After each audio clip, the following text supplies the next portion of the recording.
Welcome, everybody. It's another month going by, and that means another Bokksu near the tail end of it. This might even stretch into June, because I've been heavy at work and trying to find time to record these little snippets while I'm still doing all my other stuff for the channel. But, hooray! I found some time to get some of this stuff done. So, over the next few days, I'm going to be able to get these bits of footage recorded and talk about the monthly Bokksu snack unboxing. So, for those unaware, it's a Japanese snack box company, and there are several, but Bokksu is the one I use. Bokksu. I use Bokksu primarily. But you get about 15-ish snacks, plus little snippets of information about the theme, a little bit of a thank you card, as you see there. So you learn a little bit about Japanese culture, you learn a bit about the snacks, and I do my best to kind of like grade them, mostly on vibes, but sometimes on a 1 through 5 scale, just to keep my head straight. And I have my biases, so every time I've dug into these, I like what I like and I don't like what I don't like. But I've been pleasantly surprised or sadly disappointed. That's the benefit, is you just never know until you try it. And that's part of the fun of this, is I don't know what are in these boxes. I try not to look at them until I actually eat the thing, and I try to give as quick a snap judgment, plus also a, coming from an American perspective, an American analog, if I can't, easily identify it. But for those with the more American mindset, this is more like this thing from America or whatever. The easiest way to describe it, because some of these are unique. Some of them are exactly what they taste like. But who knows? Part of the fun is just experimentation. So let's get going with the Decade in Bloom. This is a celebration of 10 years of Bokksu. I started 4 years ago. This is the beginning of the 5th year, I think. And I have not regretted it at all. And let's jump into more culture stuff first. Gotta love this totally professional phone camera work. Anyway, let's learn Japanese is one of my favorite little things to do before the actual snacks. So this actually kind of shows parts of the Japanese prefectures and places where they take the snacks from. And on the right hand side is a few different words and their translations for that. So we have Niwa, garden, Ajisai, hydrangea, Tsubomi, flower bud, and Sampo, taking a walk. I will say up front, one of the things I'm noticing about this month's guide is they have a theme, and I don't know if the color scheme works great for trying to take pictures. It's a lot of dark on dark, dark and dark greens. But for what I was able to get, even though my humidifier's cord was in the way, they got a culture guide, 4 different little panels talking about the theme of the month, and I think I was able to get all of the things in camera shot. Feel free to take a second to read about them. I find those things fun. And here you see the box closed and the box open, so you get to see what I'm going to be dealing with. And I like to eat them all at once, but if I can't, then I will take stock of the things that I can get and kind of remember, like, I like going by vibes, but sometimes if I have to go by number, I will. So it's a nice little way for me to remember whether I liked one of these or not. But you'll notice that in the box, there are about 15 different things, and some multiples if they're small enough. So let's get going. Cassis and blueberry tea. I like this. I have a daily black tea and a daily green tea, but I'm used to like Earl Grey being very pronounced. I'm also used to like herbals and fruity and whatnot teas when I do have them to be very intense with the fruit flavor. And usually when I get these Bokksus, I get green tea or smoky teas. This was a standard tea, like pretty straightforward. The if there was fruit at all, there's hints of it, but it's nothing crazy. One of the better herbals I've had because it's not trying to be too intense one way or another. This was pretty nice. Potato Maru Light Salt.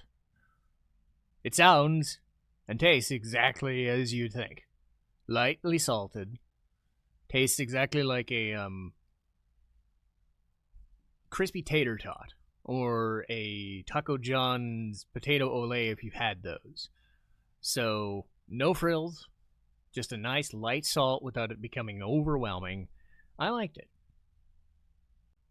I read this one and knew I wasn't gonna like it. Shrimp chips, salt and wasabi. I've never been a shrimp guy. Wasabi is an acquired taste, which I don't mind in small doses next to sushi and maybe some other things. But man, it smelled horrible when I opened the bag, and the taste was not much better. I will say it tasted better than it smelled, if that goes anything. The shrimp taste is there immediately. It's subtle enough that it won't kill you, but the wasabi is there. It's kind of a dull wasabi, which is, I guess, fine, but I just can't get past the shrimp taste, man. Oof. Grilled edamame beans. If you ever had them from a store, you know what you're in for. Nothing too crazy about these ones. Something about edamame and kind of the aftertaste leads me to never like fully endorse edamame as like an ongoing snack. But I do know that I've always liked it whenever I've had it. So, decent enough, not something I would grab all the time. This thing looks like they dug it up off a golf course. The matcha financier. I have to admit, I was expecting it to taste a lot grittier and kind of gross, but what I got instead was a kind of sugary, kind of nutty, and kind of matcha, and the matcha was actually the least intense I've experienced in most foods.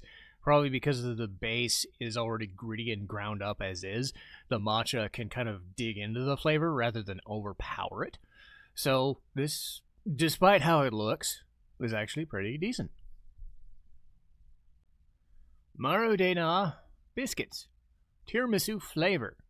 Not a tiramisu or a coffee person, and I was dreading this, but I ended up not hating it completely. More so, I was bemused by the consistency. The best way I would describe it would be like a very easy to eat shortbread cookie that was encased in cake icing. It's kind of overwhelming and not in a pleasant way. And the tiramisu flavor you can smell a mile away. And if you like that sort of thing, you might be able to mask it, but I think the consistency would drive you mad.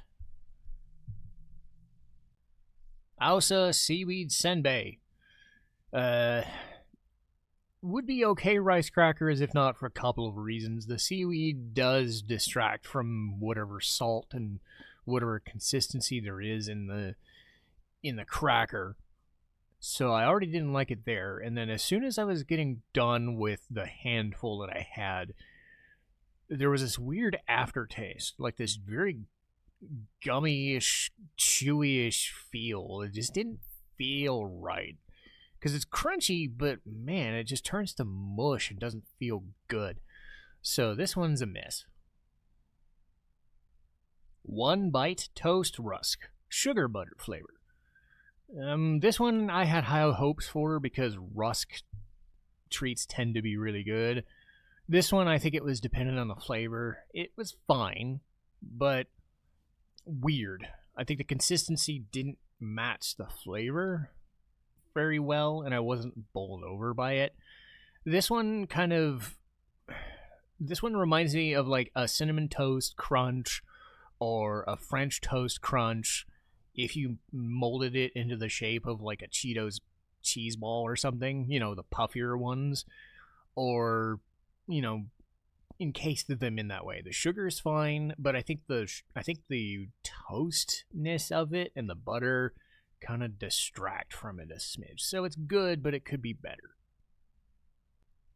Morosh gummy, ramune flavor.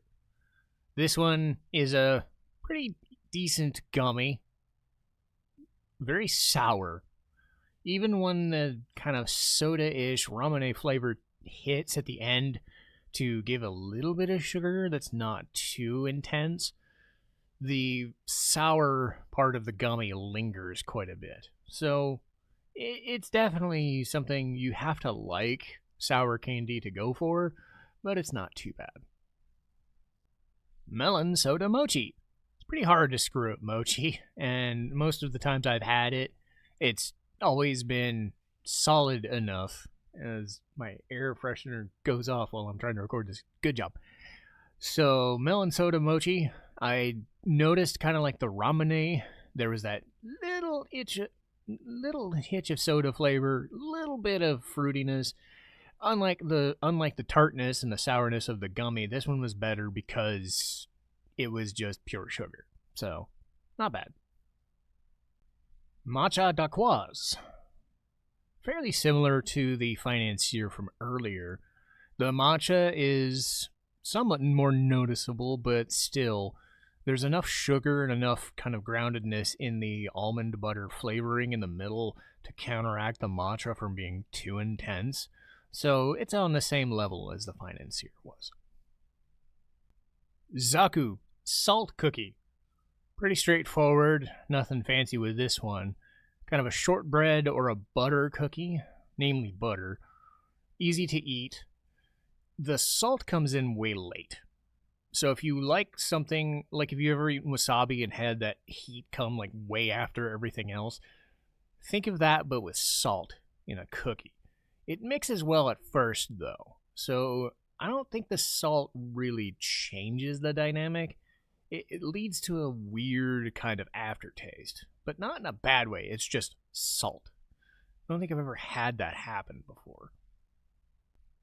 Handmade muscat candy, so muscat grape, and I could definitely tell as soon as I had it. They always seem to put these hard candies in there as a change of pace kind of thing, and it really kind of does depend on the flavor. Muscat was a very subtle, shallow grape flavor that you could tell without it being overpowering like some other fruits. This one was decent. Salt seaweed mozuku cookie. This one is just kind of there. The seaweed is there but hidden on the flour, so if it was distinct, it really didn't come across. So it's just a cookie. Could be worse, I guess. Millet sandwich cookie, matcha flavor. I'm starting to think this was a secret matcha month because there have been so many matcha things.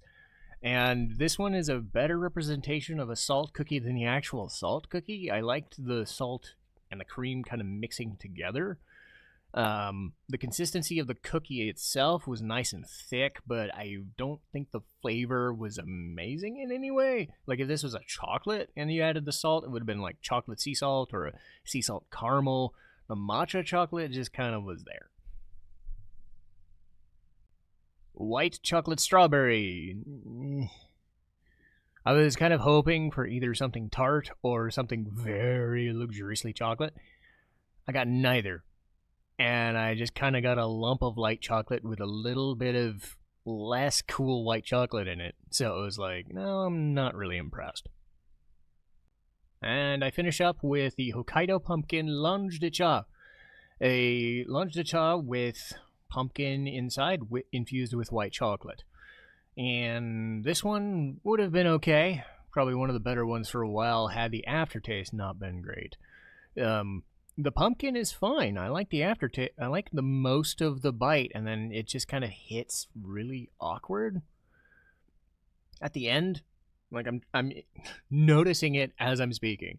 That and the water, I suppose. But I'm just noticing the feel of the aftertaste. It wasn't terrible aftertaste, you know, like the wasabi and shrimp stuff, but it was there. And if I sound disappointed, because I was. This box has been kind of middle of the road with one or two really bad things and nothing that ever stood out. But, you know, that's what happens sometimes. You can't control what's in these things, but you hope, right? And I don't regret buying it, and I've never regretted buying it, even if the end result is never like, oh my god, I crossed the board, or ugh. This one is just a lot of, it's doable, but nothing I would go out of your way to buy if you were interested. But if you're interested in Bokksu, or Sakura Co., or Tokyo Treat, or some other snack box like that, I wouldn't regret the purchase. I've done this for years. I've always had an excitement whenever the box comes. You know, even if the end result is something like this, I don't regret it. And I hope you guys don't regret watching this. So I'll get this stuff edited and it'll be out to you later today. See you.